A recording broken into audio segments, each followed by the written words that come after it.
കുറേ നാളായി ഇങ്ങോട്ടേക്ക് വരണം വരണം എന്ന് ഇങ്ങനെ വിചാരിച്ചുകൊണ്ടേ ഇരിക്കും കേട്ടോ. പക്ഷെ നടക്കാറേയില്ല. ഇന്ന് ഏട്ടനെ കയ്യോടെ കൊണ്ടുവന്നു കേട്ടോ.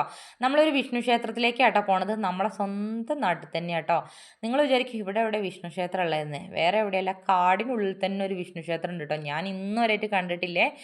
ഏട്ടൻ പോലും ചെറുപ്പത്ത് പോയതാട്ടോ, പിന്നെ പോയിട്ടേ ഇല്ല കേട്ടോ. അങ്ങനെ കുന്ന് കയറി കയറ്റം കയറി പോകണം കേട്ടോ. ഫുൾ വനപ്രദേശമാണ്. 5-5:30 ആയിട്ടാട്ടോ ഞങ്ങൾ വന്നത്. കൂടുതൽ സന്ധ്യ ആയി കഴിഞ്ഞ് ഇങ്ങോട്ടേക്ക് വരാനേ പറ്റില്ല കേട്ടോ. വേറെ ഒന്നുമല്ല, ഭയങ്കര ആനശല്യമാണ്. പിന്നെ ഭയങ്കര മാനും കുരങ്ങും അങ്ങനെ എല്ലാ മൃഗങ്ങളും ഉണ്ടാവും കേട്ടോ ഇവിടെ. ഞങ്ങൾ പേടിച്ചാട്ടോ ഇങ്ങോട്ടേക്ക് കയറുന്നത്. എന്തും വരട്ടെ എന്ന് വെച്ചിട്ട് കയറുകയാണെ. എന്നെ തന്നെ മുന്നിലേട്ടം വിടുക കേട്ടോ. വേറെ ഒന്നുമല്ല, ആനയൊക്കെ വന്നു കഴിഞ്ഞാൽ പെട്ടെന്ന് രക്ഷപ്പെട്ട് ഓടാലോ. അങ്ങനെ ഞങ്ങൾ മേലെ കയറി മേലെ എത്തി കേട്ടോ. ഇതൊരു വിഷ്ണു ക്ഷേത്രമാണ്.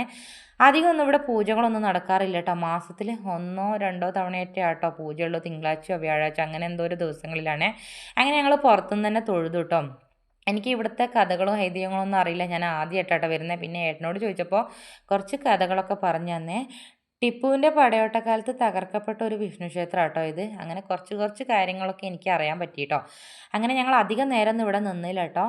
പെട്ടെന്ന് തന്നെ ഇറങ്ങേണ്ട വന്നേ. വേറെ ഒന്നുമല്ല, കുറേ സന്ധ്യ ആകുമ്പോൾ ഇവിടെ നിൽക്കാനേ പറ്റില്ല കേട്ടോ. അടുത്ത് വീടുകളൊക്കെ ഉണ്ട്, പക്ഷെ അധികം സന്ധ്യ ആയി കഴിഞ്ഞാൽ ഇവിടെ നിൽക്കാനേ പറ്റില്ല കേട്ടോ. ഭയങ്കര ആനയാട്ടോ. ആന വന്നു കഴിഞ്ഞാൽ ഓടാൻ പോലും പറ്റൂലേ. നമ്മൾ വന്നപ്പോൾ തന്നെ ഭയങ്കര മാൻകൂട്ടങ്ങളായിരുന്നു കേട്ടോ അവിടെ. പിന്നെ ഞങ്ങൾ കുറേ ഫോട്ടോസും വീഡിയോസും ഒക്കെ എടുത്തിട്ട് ഞങ്ങൾ അങ്ങോട്ടേക്ക് ഇറങ്ങി കേട്ടോ. ഞങ്ങൾക്ക് ഭയങ്കര ഇഷ്ടപ്പെട്ടു കേട്ടോ. ഞാൻ ആദ്യമായിട്ടാട്ടോ ഇങ്ങോട്ടേക്ക് വരുന്നത്. അപ്പോൾ ഇന്നത്തെ വീഡിയോ എത്ര ഉള്ളൂ.